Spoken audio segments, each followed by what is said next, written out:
Good morning and welcome to Leadership Bits and Bytes. We're excited to have another edition this morning and introduce you to Debra Bates, who is self-described as an administrative engineer, organizational specialist, virtual business support, among many other things. She is the entrepreneur and owner of Choice Business Centers and Mimi's Foundations Boutique, and has a wealth of experience in leadership, and we are so grateful to have you here this morning. Oh, thank you so much. Yeah.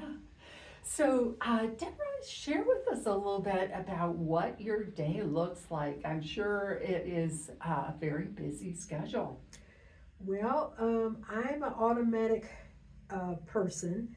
I have never used an alarm clock, so I wake up about 4:45 every morning without an alarm clock. And people have told me if your parents are early risers, you'll be up early riser. And it's true with me and my brother. My sister kind of fell off of that. But I automatically wake up at 5 o'clock. So, my day starts then. And usually the night before, I've organized what I'm going to wear so that I can go quickly and not worry about it. So I start my day at Choice Business Centers, where we provide spaces and administrative support to the people that are housed there permanently, and by the hour, by the day, and by the week. We provide the spaces and the support to go along with those spaces.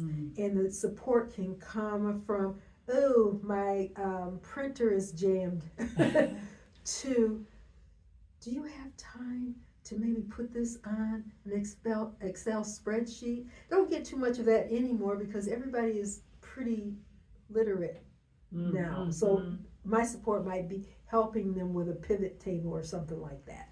Oh my, that would be way past me. So you would have to, if I were there, you would definitely have to do that for me. And then we have the hourly people that we set up a meeting room for, or the people that are there for a couple of months, and like we have tax preparers in there now that might be there for 6 months, like TurboTax people. Sure. And they need space on a temporary basis. But my traditional side of the business is people that rent from me by the year. And then we have a side that's, I call non-traditional, but it's co-working space, the meeting rooms, and all of that. So that's my day from about 6:30 in the morning, and it varies when I leave. Typical day to day, I'll leave at 4, and then I'll go to Mimi's.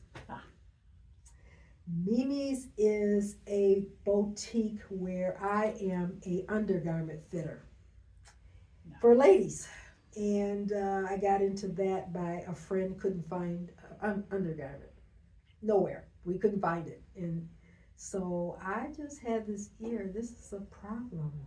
She's not the only one, and I am a problem solver. I feel if I can't solve the problem, then I find someone who can. So I still call myself a problem solver because I solved it with another person. Absolutely, absolutely. I love that. So pretty active day, and my day usually ends about 7:30. Wow.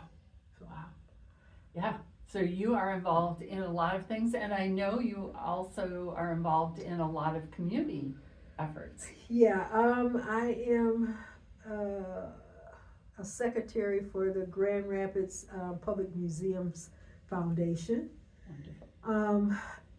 Also, I work with Spring GR and mentor young budding business wannabe people.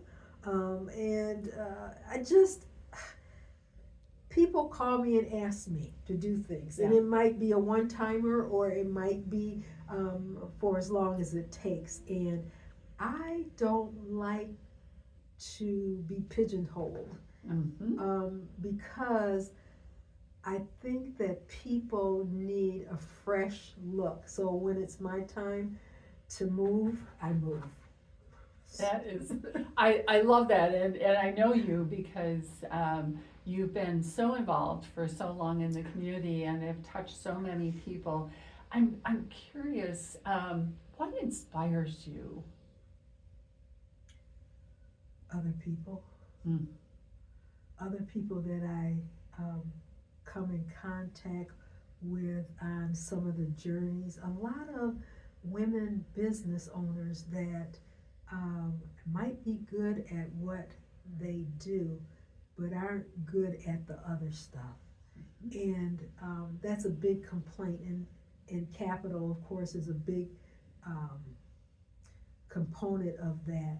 And me growing up, I never was taught about what capital means or the access to capital to fund you until your ship comes in. Yeah. You know, I never understood that until even when I started my businesses, I probably didn't understand it as well as I do now. And I think what really hit me, even though I got it, COVID really hit me. And that I was able to survive that, and then I had these clients that supported me because they knew the type of business owner I was, and they were corporations. I'm a corporation too, but a small one. But these were big guys that weren't coming to the space, but they paid during the time. And so you learn about people capital. Yes. Not necessarily money capital. Yeah. That's an interesting comparison, and I wonder if you could talk about a little bit as you compare those two, the importance of, you know, as you're problem solving, as you're weathering some of these things that come up, whether it's COVID or, you know, for some of us who've been in business a long time, 9/11 and some of these other economic downturns, etc. How do those two begin to play out in those moments? And you're right. There's a good you touched on two very important events. Is, you know, when September 11th happened, things changed too. Just like COVID. September 11th, a lot of the big companies moved out of my space because a lot of them downsized or went out of business. They just did. We didn't have where you could work at home. Right. We didn't have it. And so I had a landlord though, that when we talk about people capital, I had a landlord that I went to talk to. And I said, this is my picture. And he says, yeah, you rent out a lot of little spaces to people. And he my landlord was the person that brought me to the space, so he knew my business. So he said, this is what we're gonna do. Yeah. You're gonna pay for the spaces that people are in only. That's people capital. Wow. Because he had the power to do that. And I had favor. I had favor, and so it lasted. That predicament for me lasted for about a year, and then people came back. So to me, that's people capital. Where COVID was a little bit different. I was able to pay my bills because of my situation with, I had got some grants too. So that's capital. I had some funding that I had put aside for something else, and I was able to use that to get me there. So I'm a believer in both people capital and the banks, the lenders, all of that. You just have to know how to use them. And plus, you always keep that active by the things that you do, you know, with people. Let's talk about that a little bit more in terms of leadership because you're a strong leader. You've been leading in many, many ways, both within your organization and the community. And I would love to have you share a little bit about when you think about leadership, what does that mean to you? Well, for me, leadership doesn't mean that you're unbreakable and you don't need support and you don't need help. And it doesn't mean to me that you don't listen to other people. And you don't, and you have to listen to other people and bring people in. You have to be available. You have to be approachable. You can't, I always liken it to one thing that I did. I wanted a car, and the car was a little bit over the top from my commonness to me because it was just something that I just really liked. So I never drove the car to work. I bought the car. I never drove it to work. Wow. Because I felt, and this is something that I got over, I felt that people would think less of me because I was spending my money on this thing that I just wanted because I just liked it. Right. You know, so I never drove the car to work. So I was going somewhere, I can't remember where, and I had to drive the car. And so I drove the car and parked it in the lot, and one of the guys saw me get out the car, and he said, "Wow, Deb, that looks good on you." And I said, "That's what I thought." And it was okay. People will judge you for when they don't know you from the outside.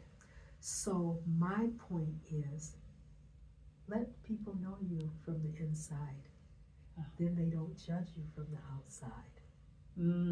So if you travel in a lot of different circles and you are the same, that's how people get to know you. And they don't care about the outside. Because it's just a thing. Right. It's just a thing. Yeah. So I still never drive the car to work.